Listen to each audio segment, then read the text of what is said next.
What we tried with this car is actually to give the car more presence, but at the same time also increase sportivity.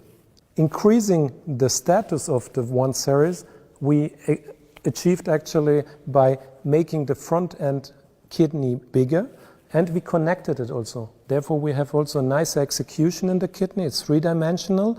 And here, as a 135i top model, we have also our mesh kidney, which treat the kidney actually as a main air intake, which is more connotation to very sporty cars. The same thing happens with the headlights. Headlights are slightly higher than the kidney, what we know normally from sports cars, like our Z4, where we also positioned the headlights higher. Also, the double round icons in the headlight are slightly diagonal to give really a strong focus on the kidney and on the street.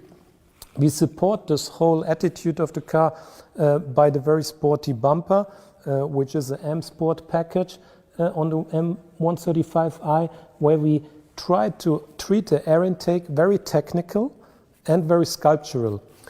You can see also increasing the width of the car on the outside of the car with some elements which emphasize the aerodynamic of the car, and also a little attention to detail by increase of use of galvanic on the car.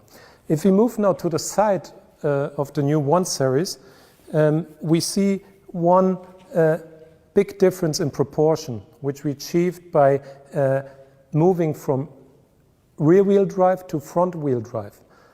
All our customers loved our 1 Series because of the rear-wheel drive. We were the first company who offered a compact car with rear-wheel drive.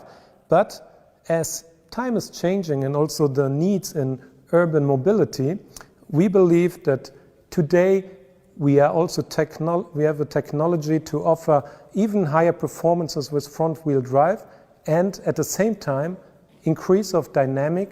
We offer also much more space, which we think in urban mobility is really a key factor.